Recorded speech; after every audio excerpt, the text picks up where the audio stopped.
Good evening and welcome to PJTN Online. I'm your host, Lori Cardoza-Moore, and we welcome you back to our show this week. We've got a lot of great information to share with you, and it's been a crazy busy day here at the studios in Franklin, Tennessee.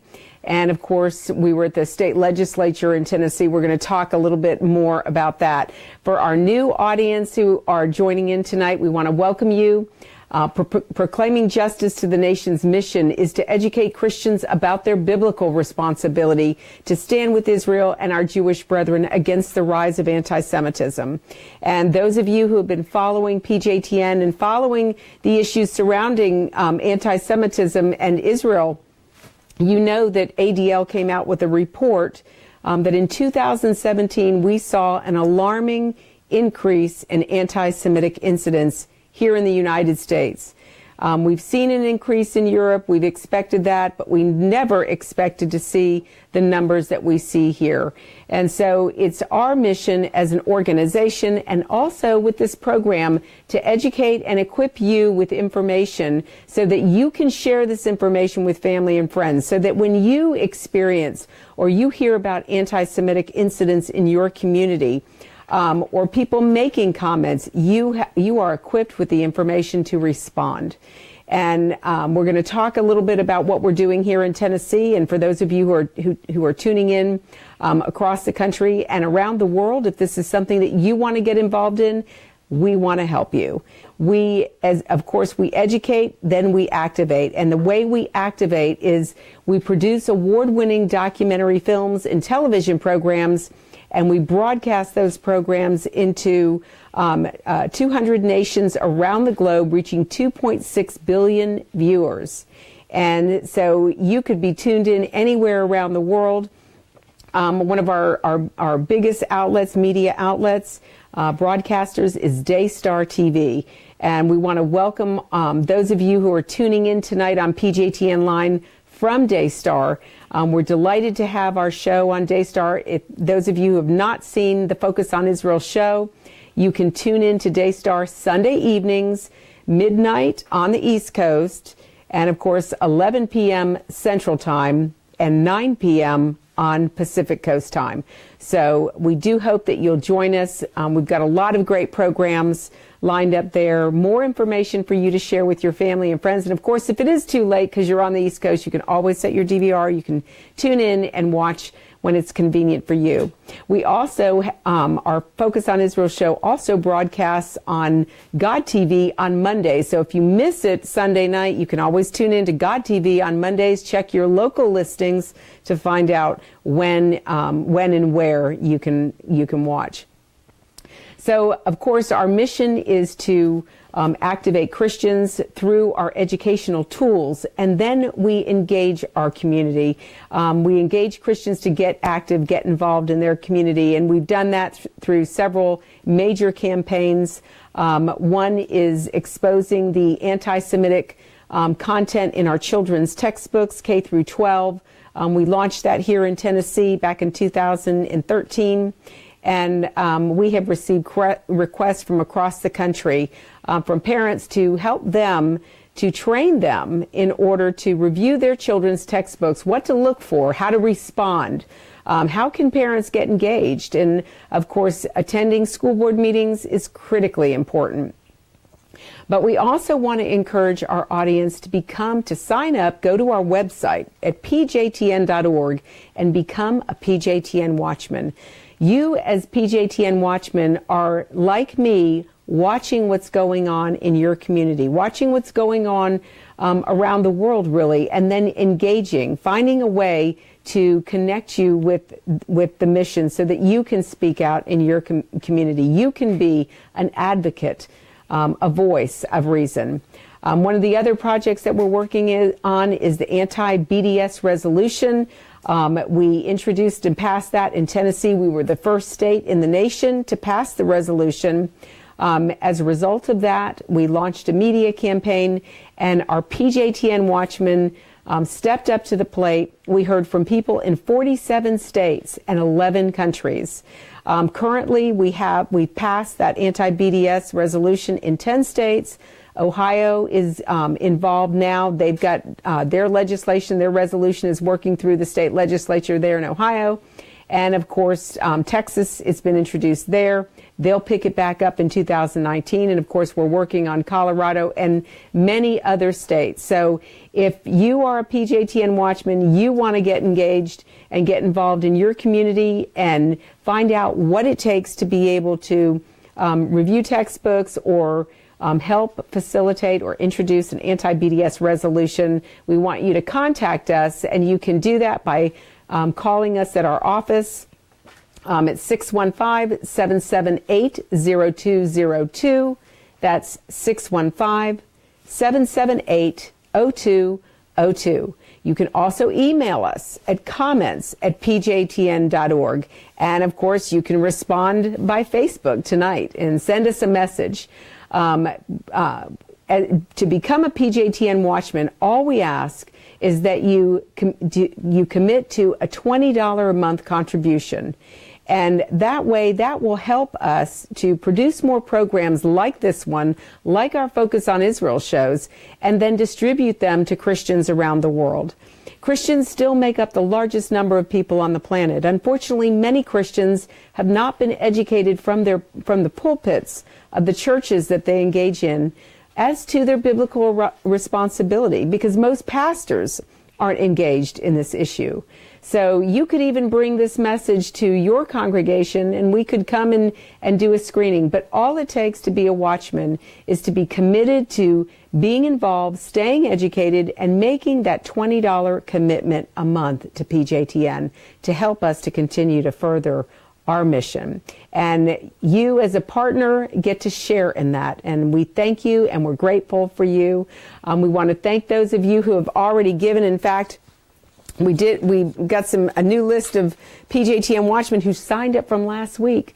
So we're excited to have you all on our program and participating in the work, the holy work that we're doing. You know, I start out this program by reminding us in Genesis 12:3, God told Abraham, I will bless those who bless you, and I will curse him who curses you, and all the nations shall bless themselves by you. But the correct Hebrew interpretation would be read, God told Abraham, I will bless those who bless you, and he who ignores you, I will utterly destroy. And so our involvement in paying attention to what is happening is critically important. And of course, for us to be engaged in this battle, speaking out, exposing anti-Semitism in our community is a way that we do that. In fact, Edom, you know, there's a great scripture in Obadiah where God told the prophet Obadiah in the last days he was going to wipe out the descendants of Edom because they stood by while their brother Jacob or Israel was held in captivity, and they did nothing. And so we will be judged as to what we do or what we don't do as with regards to our Jewish brethren and the state of Israel. So I so appreciate you all being joined by tuning in and being engaged in this conversation. I wanted, before we get to, because one of the things that we're going to do tonight, we're going to talk about Jimmy Carter. You saw our program is going to talk about Carter and the Carter Center in Atlanta, Georgia. I don't know if you all are following what's going on, but Jimmy Carter was invited to speak as the keynote speaker at the Liberty University commencement. And of course, to us, that is problematic because we know Jimmy Carter is he's an avowed anti-Semite. The Carter Center, we have information. The ACLJ has come out publicly exposing that the Carter Center may be funding terrorists in the Middle East. So this is an important issue that we're going to stay on top of, and we're going to keep you informed about so that you can be engaged. So we'll talk about that in a little bit. I also want to talk about the legislation that we have introduced in Tennessee. And so to start there, and then we're going to talk about some of the news, and then we're going to get to the Bible study, because really our whole education campaign, reaching the next generation, and our new campaign for this year is to educate the next generation, igniting the torch to the next generation of media, communicators, broadcasters these kids, up and coming Christian kids, to help engage them and to help them carry this message to their generation. It's critically important that we engage our young people to help us take this message to their sphere of influence, their audience, their generation. And of course, that's why we use media, because media is what connects. It's what this generation connects with. So one of the things that we have been, as I said, focused on is the anti-BDS resolution to expose the anti-Semitic incidents that are occurring on college campuses and shut down the groups like Students for Justice in Palestine and the Muslim Student Association. These two organizations actually have ties to Hamas and the Muslim Brotherhood. So my question is, why do we allow these groups safe space on our college campuses? Why would we give them credibility by allowing them to even have a college group to engage our students when these groups are involved with Hamas and the Muslim Brotherhood, two terrorist groups? Some of the groups are connected with CARE, the Council on American Islamic Relations. And for those of you who know this or may not be aware, CARE was listed as an unindicted co-conspirator in the largest terrorist fundraising operation in the history of the United States. But still, even CARE has been involved in publishing content, instructional materials, even for our secondary schools through K through 12, which is another outrage. How does an unindicted co-conspirator who was involved in the largest terrorist fundraising operation, how do they get the credibility? Why, where is the outrage from the educators in our states and in our communities? And I would suggest to you, ladies and gentlemen, that people are just not paying attention. Either they're not paying attention, or they don't care, or they're uneducated, they're ignorant about this issue. And this is critically important. If CARE, and let me just tell you what an unindicted co-conspirator is. I had an attorney friend, because I said to him, I said, what is unindicted co-conspirator? And why is that so important? And he said to me, unindicted co-conspirator basically means that the federal government had the goods to expose them and put them away, but they ran out of money. And so because they ran out of money, CARE got off. And there was no investigation. And so CARE, of course, knowing that, of course, they're going to use that to their advantage. And this is a group that's helping to educate our children in our schools across America. We wonder why we see the rise of anti-Semitism, like the ADL report for 2017, where they even saw the secondary school campuses, the anti-Semitic events or incidents happening on secondary school campuses doubled in 2017. When we exposed the anti-Semitic quote in a Pearson published textbook in Tennessee back in 2013, I testified in hearings, education hearings, in the state and the Senate here in Tennessee, and I told our state legislators then, if we do not get rid of this content, these textbooks, these instructional materials that are promoting this idea to our children, we're going to see a rise of anti-Semitism in our secondary schools, in K through 12. And guess what, ladies and gentlemen?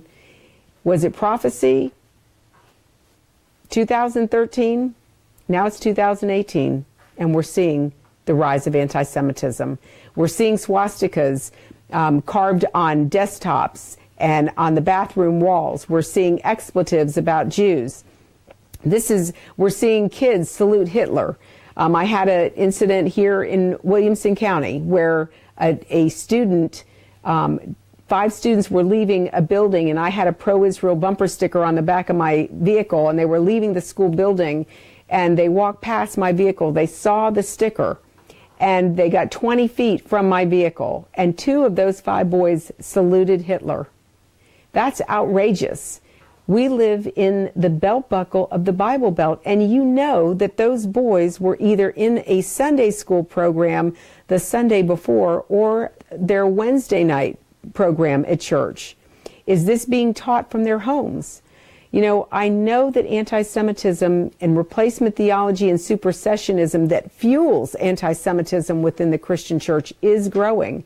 But last year, 70%, there was a poll done, 70% of Americans support the state of Israel over the Palestinian conflict.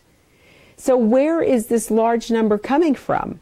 We know that it's coming from our college campuses. We know what's happening there. We see the documentation. I just received another email alert from a group in California, San Francisco State University. They have a professor on the campus who is also heading up an organization who is a Muslim, and she has basically put the Jewish students and the Zionist students on notice at San Francisco State University that they are not welcome on their university. And the president of the university came out and condemned the response and apologized to the Jewish students, but this is an ongoing problem. These Jewish students do not feel safe on the college campus. That is in direct violation of the 1964 Civil Rights Act. These students need to launch a lawsuit against this university and against this organization specifically, because they, no matter how much the administration apologizes for the actions of a group on the campus, that does not lessen the intimidation that is felt by the Jewish students. And that is in violation of the Civil Rights Act, and it should be handled. There should be a federal investigation launched to investigate whether the students' rights have been violated, their civil rights have been violated. So this is an important issue. This is an important problem that we are facing. So because of that, we introduced that resolution to address it. We've been working on getting rid of the textbooks, but we also have to keep in mind that there is no guideline really for our teachers, for our administrators on our college campuses, for our superintendents of our schools, our school districts, and principals. When an anti-Semitic incident happens on the campus, it's just treated as discrimination. There is no working definition or criteria that they can turn to. So here in Tennessee, we have decided, and with the leadership of Senator Gresham, our state senator, and House Representative Judd Matheny, they have decided to introduce the Anti-Semitism Awareness Act. And the Anti-Semitism Awareness Act is basically adopting, the state of Tennessee will adopt the U.S. State Department's definition of anti-Semitism. Now, this definition is used by the State Department to monitor anti-Semitism around the globe. And unfortunately, this law is not used in the United States. Now, I do know that it's been introduced in Congress. It's working its way through the legislature. But Congress has nothing to do with our education institutions on the state level. That's why it's critically important that state legislatures introduce the Anti-Semitism Awareness Act as well. South Carolina has introduced the legislation. I believe it's Representative Alan Clemens, who is a stalwart, and he needs our support. If you're viewing us from South Carolina, you should contact him and thank him. He is constantly pushing the pro-Israel agenda in the South Carolina state legislature, so we're grateful for him.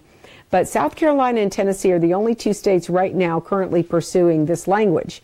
And so it has been introduced, and it will be heard either in committee next week or the following week, but in both House and the Senate. But we have been informed that there is a group, a Muslim group called the American Muslim Advisory Council, who wants to tack an amendment to the language of the bill.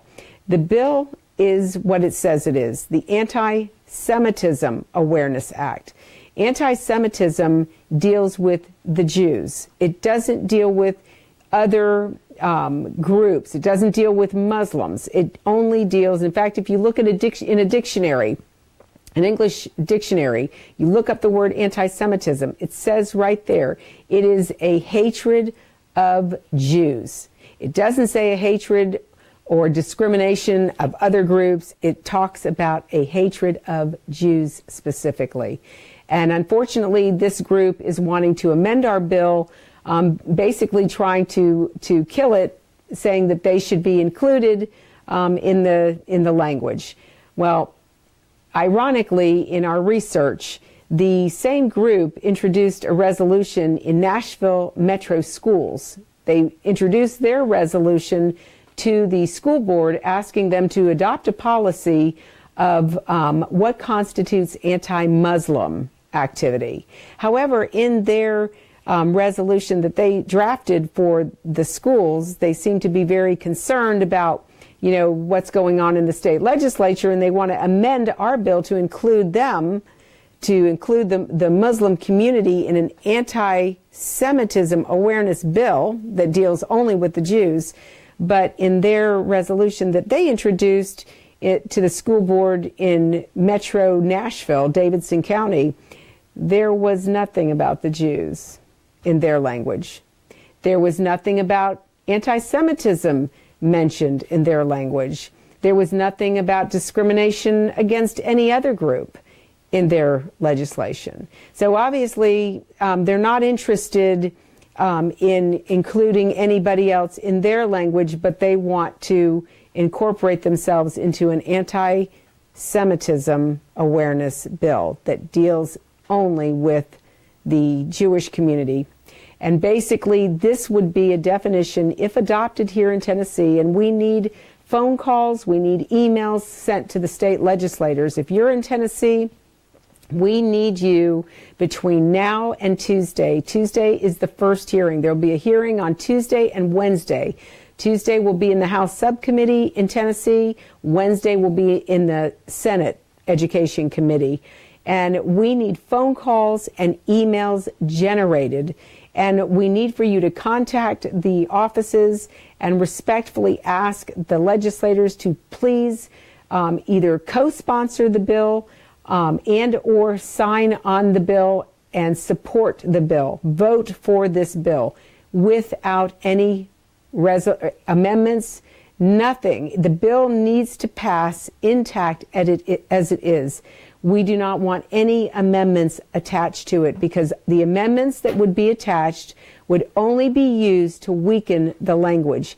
We do not want to muddy the language. We want the law to be very clear so that if an anti-Semitic incident occurs on a higher ed campus or on a K through 12 campus, that language, that definition will be used as the plumb line to determine if a hateful incident against a Jewish student or students violated the definition, and if it does violate the definition, if it fits within the criteria of the definition of what constitutes anti-Semitism based on the U.S. State Department's definition, then the administration of the university or college and the superintendent of schools would need to call the federal government to launch an investigation, a civil rights violation investigation, to make sure that the Jewish students' civil rights were not violated.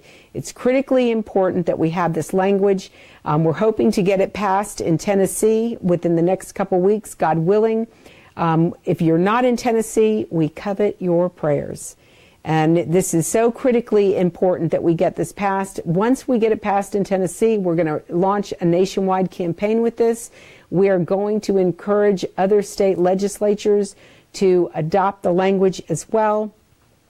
It always takes one state to pass it and really start the momentum. And Tennessee has been the leader and the first of many states in launching pro-Israel legislation,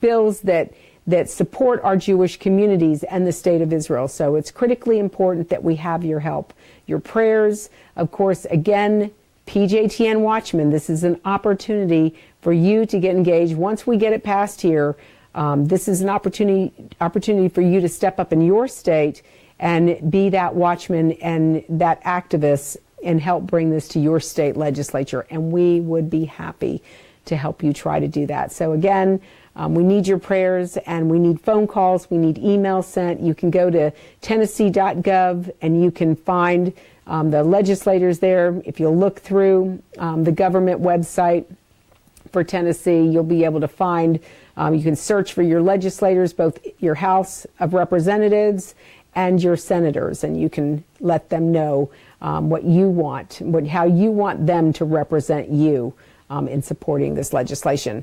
On another note, interesting positive note, and I just want to remind everybody, we are, please, if you have any questions or comments, I am going to be taking questions. I'm going to be sharing some of your comments today also. So if you have any questions, please feel free to ask, because this is an opportunity for us to engage you and to help you to communicate this message to your community. And if you know of an anti-Semitic incident that's going on in your community, we want to hear from you. So I see already Nancy Olson Lewis, she has sent us a couple of comments. You are right. Why is the South, the West, and the East so messed up? Well, unfortunately, Nancy, we've lost our way. We've lost because we're not living the way God has commanded us to live. We're not living according to the Bible, according to the Word of God. And so Nancy, you can get engaged and you can help us by reaching out to your community as well. So anyhow, so please send us your comments. I also want to just mention that Chuck Schumer was speaking at AIPAC. For those of you who are not familiar with AIPAC, they are a lobbying group. They meet every year in Washington, D.C. to strengthen the U.S. and Israeli policy and continue to keep that relationship strong. And there seems to be a change going on in Washington, D.C., especially within the Democratic Party or the Democrat Party. Apparently, there's a new bipartisan consensus. There was an article that came out about Chuck Schumer's statements at AIPAC. And for those of you who are familiar with Chuck Schumer, he is the Senate Minority Leader. And he's, of course, one of the most powerful figures within the Democrat Party. But he laid out 10 principles of a new American political consensus concerning Israel and the Palestinians. And I think you're going to find this quite interesting. I do, because, the Democrat Party, there's been, it's been questionable, some of the activity by some of the Democrats. We know recently there were a group of Democrats like Ellis who recently met with Farrakhan, Louis Farrakhan, who is an avowed anti-Semite. I don't know if you all have seen that news, but it's been circulating on the internet. And several of the Democrats, there's 8 members of the Democratic Party who met with Louis Farrakhan. And Louis Farrakhan has had some interesting things to say about Jews. He's an avowed anti-Semite. The things that have come out of his mouth have been absolutely horrific. Chuck Schumer laid out his 10 points. One of the points, I just want to go through a couple of these before I move on, because I want to get to our Bible study about educating our children and why we have to reach our children. But he says that tearing down Jewish settlements will not bring peace. This is huge, a huge statement for a Democrat to make, because one of the biggest arguments is that the Jewish settlements is what is preventing peace from happening. Although we know back in 2005, when the Israeli government gave up a portion of Gaza and they pulled the Jewish community out of Gaza and they turned it over to the Palestinians, of course, the Hamas took over. But once they turned it over, the area, the buildings, the agriculture that was once Jews lived in, their synagogues were defaced and destroyed by these people.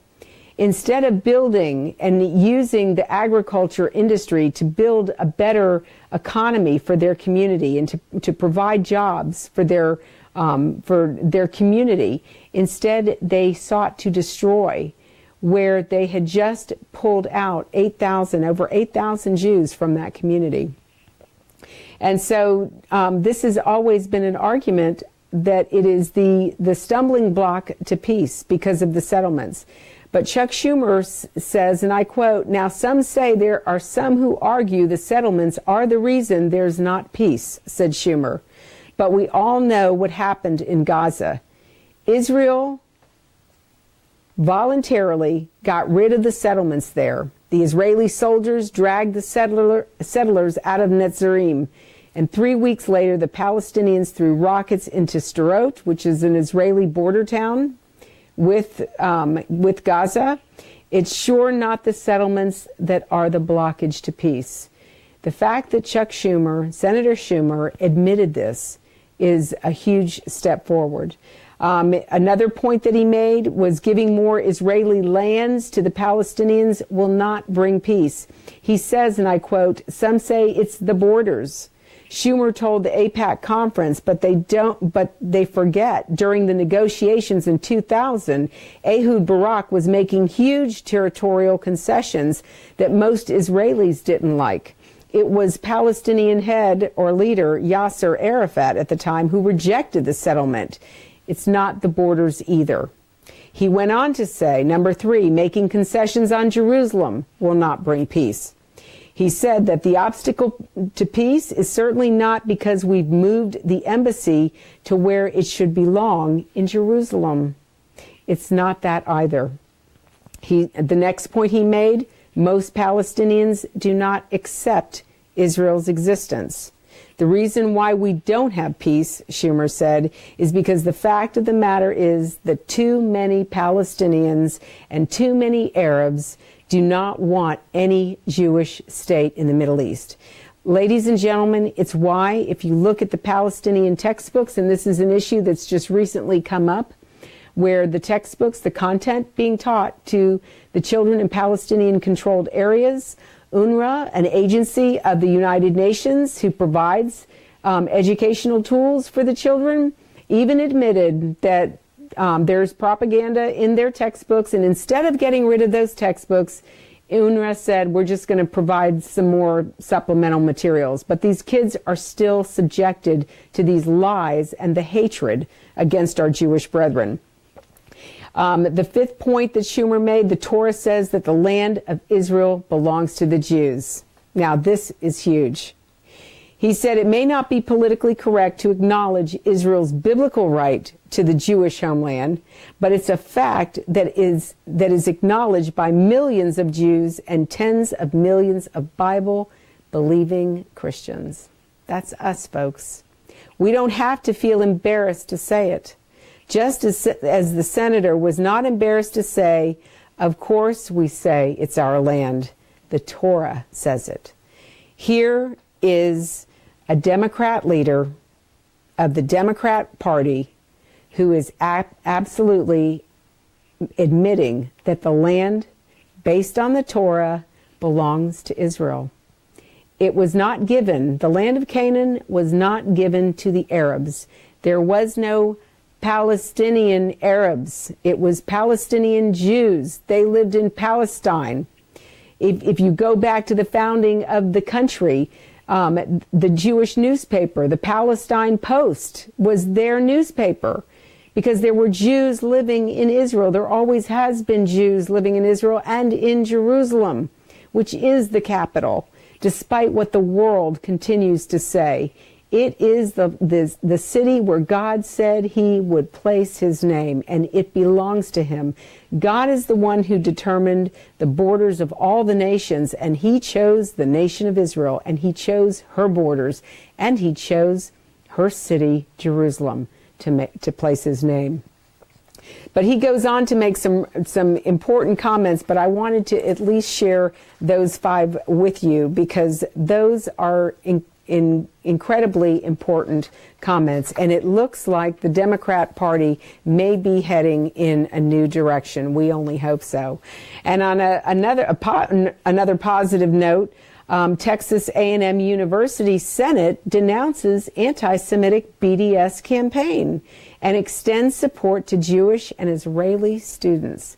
Here is a university, their government, their Senate is condemning the BDS movement, and they're letting Jewish students and Israeli students know that you are welcome here. And you know that this group of kids are probably a group of Christian millennials who get it and who understand and who have decided to engage their Jewish brethren and let them know they can find a safe space at Texas A&M. So how about those Aggies for those of you in Texas? I want to move into now. I want to talk to you all about Jimmy Carter, because the whole issue with Carter, for those of you who are not aware about the issue that is confronting Liberty University, as you all know, we just recently lost Reverend Billy Graham. And one of Reverend Graham's, one of the mentors, well, Reverend Graham had a student that he mentored. And we believe it is why Reverend Jerry Falwell, the late Reverend Jerry Falwell, was such a committed Zionist. And we know that because Liberty University has been a strong supporter of Israel and our Jewish brethren. And unfortunately, since Reverend Falwell's passing, his son has taken over, Jerry Falwell Jr., and he has decided to invite Jimmy Carter, an avowed anti-Semite, a supposed Christian Protestant who accuses Israel of occupying Palestinian land. Well, we know that it says in the Bible, as Chuck Schumer admitted, it says in the Torah that God gave that land to Israel. And when he told Abraham, Isaac, and Jacob that he was going to bless them, that he would make their name great, they would be like the stars of the heavens and the sands on the seashore, and all the land that Abraham could see, he was giving it to them and to their descendants forever. And God did give land to the Arabs, but it was east of Canaan. God did promise Hagar that 12 princes would come from Ishmael, and he did. And the land that he gave him was east, but not Canaan. It belongs to Israel. And there has been an outcry from evangelical Christian leaders now calling on Jerry Falwell Jr. to rescind the invitation to Jimmy Carter because of Jimmy Carter's accusations accusing Israel of being an apartheid state.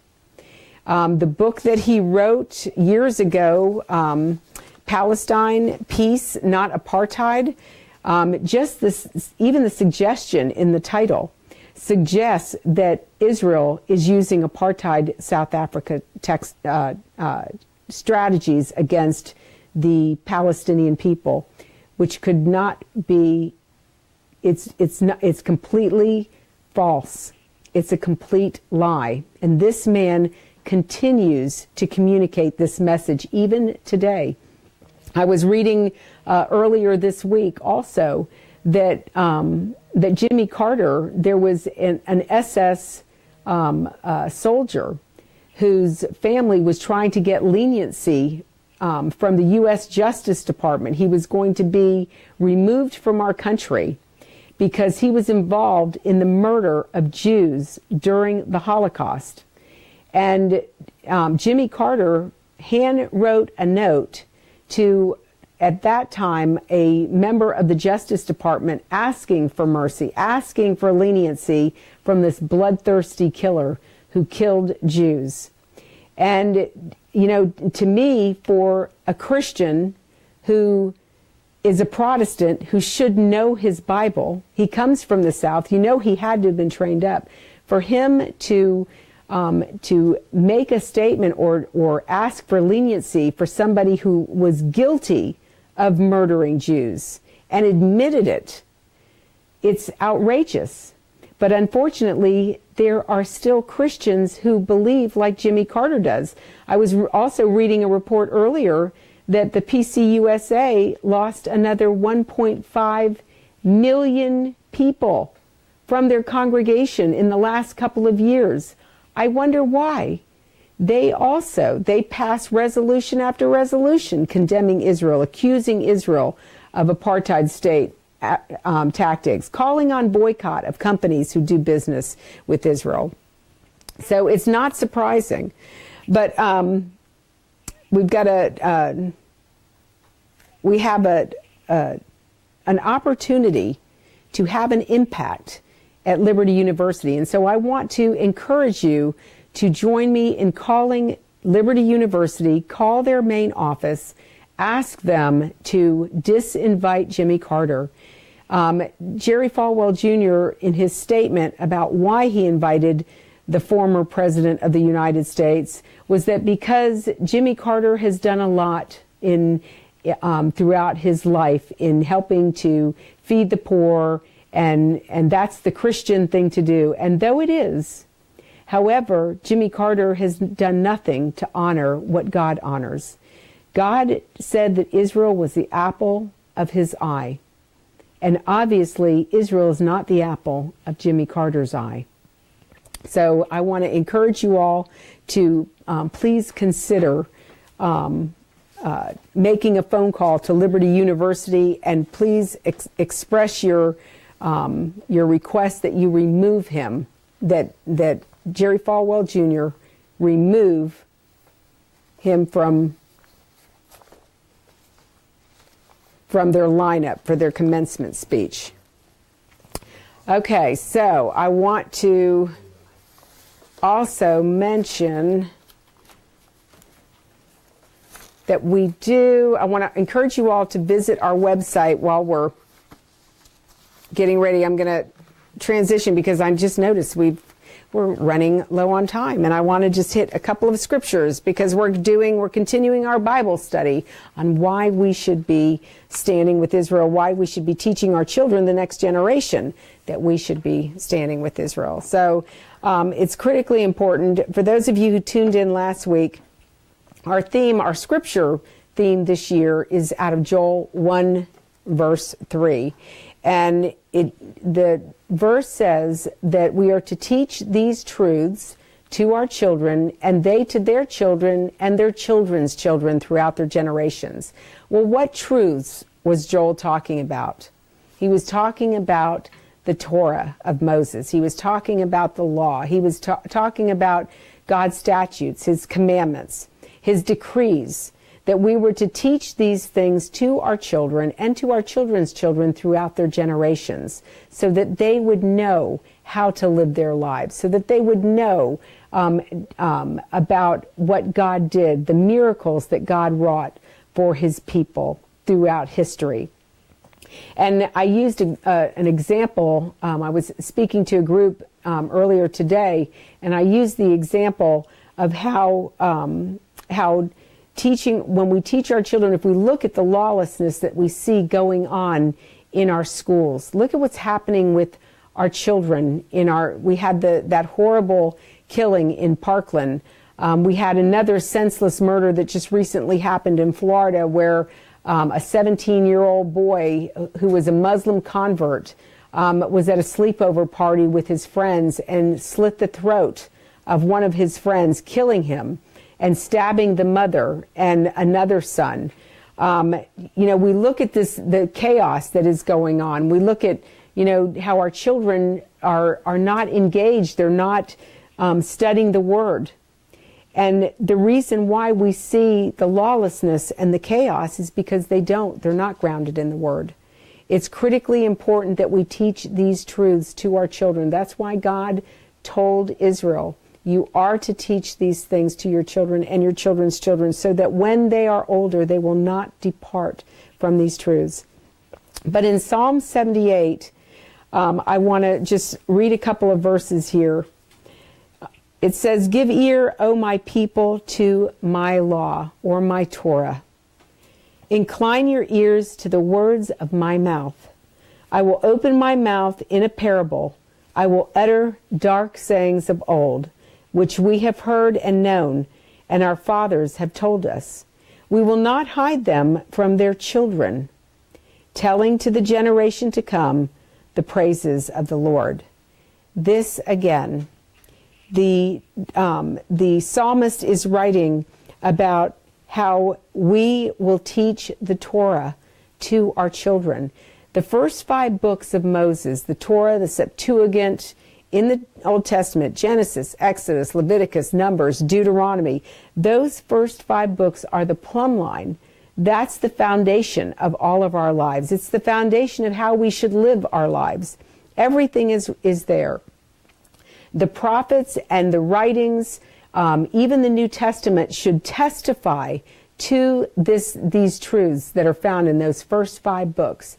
If they don't, then either the text of Scripture has been mistranslated or misinterpreted, which has happened a lot, and it's why a lot of Christians don't understand their biblical responsibility. But as the psalmist says, which we have heard and known, because who did they hear it from? They heard it from their fathers. And our fathers have told us, and we will not hide them. If we don't teach these truths to our children, there will be chaos. Our children will be grasping, and there will be nothing to reach and hold on to. It's true about all of us in our lives. We look at, as I said, the lawlessness in our streets. It's because we've turned our back on God. We've removed God from every part of our lives.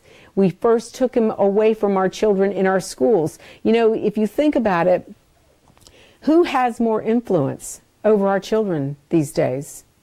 Our children spend the bulk of their week in a public school setting. They're with several different teachers through the course of the day, and then they come home and they're with their families. And of course, how much interaction, how much time do we get to spend as families, as fathers, as mothers, even siblings with each other when we come home from our hectic day?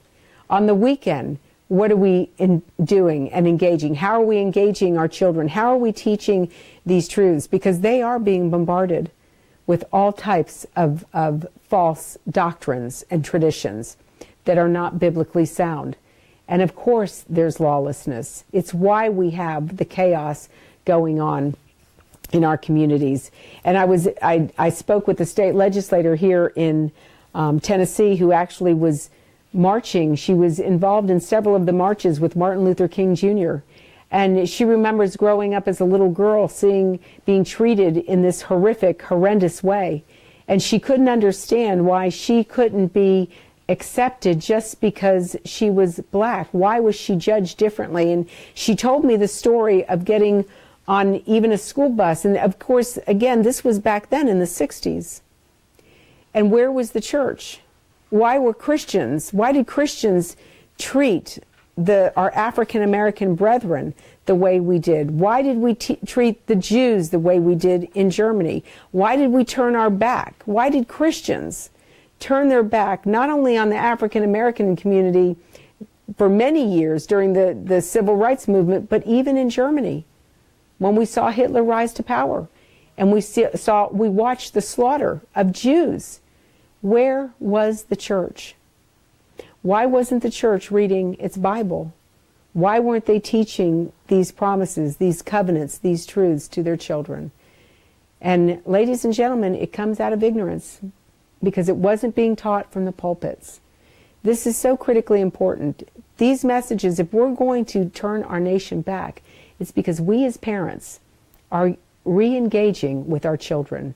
Whether you have grown adult children, whether you have teenage children, whether you have elementary age or even toddlers or even grandchildren, we still have a responsibility to fulfill this mandate. We must teach what God did for Israel. This is critical for how we live. We're told by Paul in Galatians 3:29, if you are in Christ, you are Abraham's seed and heirs according to the promise. And Paul told the believers in Ephesus that those of you who were once outside of the commonwealth of Israel have been brought near because of Yeshua's shed blood. But unfortunately, we don't look at our brethren through the same lens, and we discriminate against them, and we don't treat them as human beings and have compassion on them. And it's shocking that here in the United States of America, as I started out the program, I mentioned about the 86% increase in anti-Semitism. Why? Why would that happen? Why do we see our children in K through 12 classrooms drawing swastikas or writing expletives on the walls in the bathrooms about Jews? Why do we see social media running rampant today with our millennials who are cursing the Jews and saying Hitler didn't finish the job and all of these horrible, hateful things? Because we haven't reached our children. Why would those kids, those students leaving the class, leaving the school building, salute Hitler to me? Because I had a pro-Israel bumper sticker on my car in the belt buckle of the Bible Belt. Ladies and gentlemen, why does this happen? It's because we're not engaged with our families. But the Bible commands us, just like we say at PJTN, our mission is to educate Christians about their biblical responsibility to stand with Israel and the Jewish people against the rise of anti-Semitism. But it is equally our biblical responsibility to teach our children, to train them up, to tell them who Israel is, and then to teach them what our responsibility is to them. As we're dealing with this legislation in Tennessee, one of the conversations that came up with the legislators was, why should we, why don't we just have blanket legislation for all discrimination? And I said to this legislator, a woman who is a Christian, I reminded her that God doesn't treat Israel, or God deals with Israel differently than God deals with the nations. And we, as a state government, should also deal with Israel and issues surrounding our Jewish brethren differently than the way we deal with the world. Because if we will do that, the world is promised a blessing. Genesis 12:3, I will bless those who bless you, and he who ignores you I will utterly destroy. And all the nations of the world shall bless themselves by you. That is an important thing to remember as Christians. It's an important thing to communicate to our children. We've got about 7 minutes left. I want to just remind you all to if you have any questions, please send me a Facebook comment. We'd be happy to hear from you, to answer your questions. I want to encourage you to consider becoming a PJTN Watchman for just $20 a month. You can help us fund programs like this one. You can help us reach more Christians around the world. But I also want to encourage you again to, if you're tuned in and you live in Tennessee, we need you to make phone calls and send emails to your state senators and your state representatives and ask them to vote in support of the Anti-Semitism Awareness Act with no amendments. None. So anyhow, I want to go ahead and take some questions, open the floor. If you have any comments, please send them. Kathy, big admissions from Senator Chuck Schumer. Yes, Kathy, that's huge. As you well know, being involved in politics, Kathy's coming to us from Ohio. Kathy is another PJTN Watchman. We're so grateful to have you there, Kathy, doing the work that you're doing, and we're looking forward to joining you all in June. But yes, it's an important thing to see that Chuck Schumer, the leader, and God willing, he's going to lead the Democrat Party in a different direction. It was a miracle to see how Donald Trump was willing, of all the leaders since 1995, all the presidents who had the opportunity to move the U.S. Embassy to Jerusalem. I think even Chuck Schumer realized that this was a historic event in history. It's a historic event in our lifetime. And as I've said before, we didn't come to the world 500 years ago or 1,000 years ago. We're here today. And God has equipped us with the gifts that He has to be able to accomplish His plan and His purpose for us. Jackie is tuned in, and she's encouraging everyone in Tennessee to support the Anti-Semitism Awareness Act. Thank you, Jackie. PJTN Watchman in Tennessee, please contact your House and Senate representative. Jackie is another watchman for PJTN. So, Jackie, thank you so much for reminding us. It's critically important that we do this. This is a way for, as watchmen, for us to get engaged in our community, and it only takes 5 minutes. And I will tell you that that the opposition was there in full force today, lobbying to amend this bill. And we have to, in full force, likewise, contact our state elected officials, our state senators, our House of Representatives, and let them know that we want them to support this without any amendments. And I just want to see if we've got any more comments coming through. Here's another comment. Bless you on your Israel trip. Yes, ladies and gentlemen, next week, actually, next Wednesday, we will be coming to you live from Jerusalem. And so I'm excited about this upcoming trip. I am going to be attending the global conference on anti-Semitism. And of course, we'll be reporting to you live from Jerusalem, giving you updates on what we're learning, and keeping you posted and giving you opportunities so you can get engaged. But we're looking forward to that trip. We're going to be in Israel for 2 weeks filming. Can you explain PJTN's Igniting the Torch campaign? How can I get involved? Well, that's a great question. And the Igniting the Torch campaign is, you know, we've been broadcasting now since 2007. PJTN's programs have been broadcasting around the world. We started Focus on Israel in 150 countries, and now our Focus on Israel show is broadcasting into 200 nations, reaching 2.6 billion viewers. So that's huge. And it's only been since, since 2007, which isn't a long amount of time, but we have been hearing from Christians, people all over the world, even members of the Jewish community, thanking us for the work that we do. But now that we're reaching our generation with this message and we're communicating this message out, we have to start reaching the next generation of students who are up and coming, communication students, media, broadcast students, and preparing them to ignite their torch so that they can take this message to their generation. In fact, part of our filming while we're in Israel, we will be doing some programming for the millennials. We have a new show that's going to be coming out, What's the Buzz?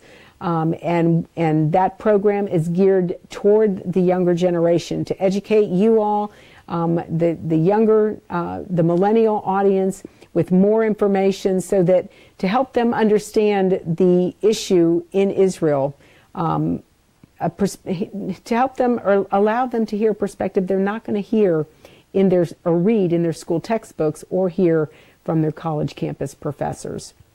So our goal is to try to start preparing and grooming this next generation who's coming up. So again, it takes a lot of support for people, for us to be able to accomplish these goals. And so I want to encourage you to get involved. And I think that is, I'm going to refresh this real quick and just see if we have any more comments. I want to thank you all. We've got about 1 minute before we're closing out.